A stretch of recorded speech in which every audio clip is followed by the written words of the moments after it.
The Seattle, Oregon, Idaho, and Washington State Wine Awards are proud to highlight our stellar 2021 evaluation panel. Hi, my name's Robert Ord. I am the Director of Winery Relations at Underground Cellar in Napa Valley.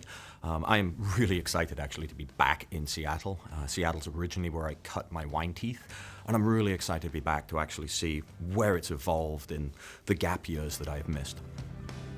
Just like in years past, this year's tasting team features a world of experience, wine knowledge that is beyond compare, and expertise with Pacific Northwest varietals. When I think of Washington wine, I think you're going to hear a lot of the same words that will appear on the bingo card. I think you're going to hear balance. I think you're going to hear diversity.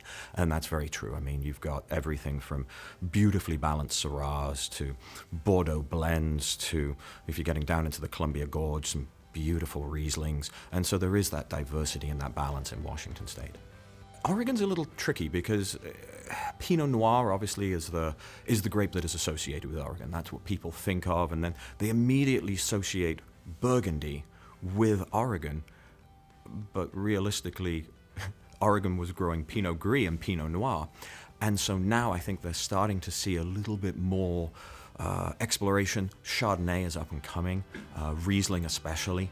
And then down south, I'm actually getting a lot of samples of Rhone varieties, a little bit of Mourvèdre, some Grenache, Spanish varieties, Tempranillo, a little bit of Sangiovese coming out of Rogue Valley as well. That, again, beautiful, well balanced, it's ripe, they're plush, and beautiful drinking wines. Over a 2-day evaluation process, the panel ends up tasting nearly 1,000 entries in a single blind format, along with Pacific Northwest cider and Perry. I really like being able to get a very broad snapshot of an entire region. So for obviously Washington State, I'm able to taste a lot of wines that I normally, I wouldn't be able to have the access to 15, 16 different Cabernet Francs. I wouldn't be able to taste the sort of the breadth of Zinfandel coming out. From a self-centered point of view, I really enjoy sort of coming and meeting all of the people, some of whom I've known. There's a lot of judges here that, being Seattle-based, I haven't seen in 4, 5, 6, 7 years, and it's really kind of fun to catch up.